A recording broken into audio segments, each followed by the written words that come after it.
ഇന്ന് മെഡിക്കൽ രംഗം വളരെയധികം വികസിച്ചുകൊണ്ടിരിക്കുന്ന ഒരു മേഖലയാണ്. അതായത് നമുക്കൊരു പനി വന്നാൽ അല്ലെങ്കിൽ ഒരു തലവേദന വന്നാൽ, ജസ്റ്റ് കാലിനൊരു വേദന വന്നാൽ പോലും നമ്മൾ ആദ്യം ആശ്രയിക്കുന്ന ഇംഗ്ലീഷ് മരുന്നുകളെയാണ്. അതായത് എല്ലാവരും ആദ്യമായിട്ട് പറയുന്നത് ഒരു ഡോളയുണ്ടോ അല്ലെങ്കിൽ എനിക്കൊരു പാരസെറ്റാമോൾ വരുമോ, അങ്ങനെയായിരിക്കും നമ്മൾ പറയുന്നത്.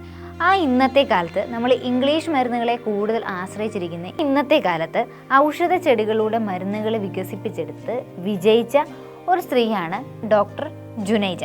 ജുനൈജ ഈ കമ്പനി സ്റ്റാർട്ട് ചെയ്യുന്നത് അവരുടെ 38ാമത്തെ വയസ്സിലാണ്. 2008 തുടങ്ങിയ സ്ഥാപനം DVS herbal care, SBS biotech unit എന്നീ 2 സ്ഥാപനങ്ങളായിട്ട് മുന്നേറുന്നുണ്ട്. അധികം ആർക്കും അറിയാൻ വയ്യാത്തൊരു ചെറിയ സ്ഥാപനമായിരുന്നു ജുനൈജ തുടങ്ങിയിരുന്നത്. എന്നാൽ ഇന്ന് FMCGയിലെ ഏറ്റവും വലിയ ഒരു ഇടപാടാണ് ജുനൈജ നടത്തിയിരിക്കുന്നത്. അങ്ങനെ അവരുടെ പ്രോഡക്റ്റ് 1651 കോടി രൂപയ്ക്ക് അവരുടെ പ്രോഡക്റ്റ് അവർ എമാമിക്ക് വിറ്റു.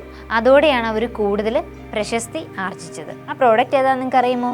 ആ പ്രോഡക്റ്റാണ് കേഷ് കിങ്. അത്ര എളുപ്പത്തിലൊന്നും ആയിരുന്നില്ല അവർ ഈ ബിസിനസ് തുടങ്ങിയത്. അതായത് നമ്മൾ വീട്ടിലൊക്കെ നമ്മൾ കണ്ടിട്ടുണ്ട്, ഓരോ കുട്ടികൾ സെയിൽസിനായിട്ട് സാധനങ്ങളൊക്കെ കൊണ്ട് നമ്മുടെ വീട്ടിൽ വന്നിട്ട് നമ്മളോട് എടുക്കുക എന്ന് പറയുന്നത്. അപ്പോൾ അതുപോലുള്ള ഒരു രീതിയിലായിരുന്നു ജുനൈജ ഈ ബിസിനസ് തുടങ്ങിയിരുന്നത്. എന്നാൽ ഇന്നത്തെ അവരുടെ ഒരു അവസ്ഥ എന്ന് വെച്ചാൽ, അല്ലെങ്കിൽ അവരുടെ ഒരു കറണ്ട് സിറ്റുവേഷൻ എന്ന് വെച്ചാൽ, എല്ലാ പ്രമുഖ ബ്രാൻഡുകളുടെ കൂടിയും അവരുടെ ബ്രാൻഡും ഉണ്ട് എന്നുള്ളതാണ്.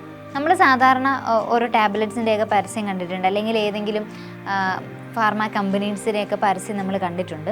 എന്നാൽ ഒരു ഇ-കൊമേഴ്സോ അല്ലെങ്കിൽ ഒരു പരസ്യങ്ങളോ ഒന്നുമില്ലാതെ തന്നെ പ്രശസ്തി ആർജിച്ച ഒരു ബ്രാൻഡായിരുന്നു ജുനൈജയുടേത്. ഇംതിയാസ് അലിയും ഹുമാ ഖുറേഷിയും ഒരുമിച്ച് അഭിനയിച്ച ഒരു പരസ്യം, അതായത് എമാമി ഈ എണ്ണ ഏറ്റെടുത്തതിന് ശേഷം ഇവർ രണ്ടുപേരും അഭിനയിച്ച ഈ പരസ്യത്തിന് ശേഷമാണ് ഈ കമ്പനി വളരെ പ്രശസ്തി ആർജിച്ചത്.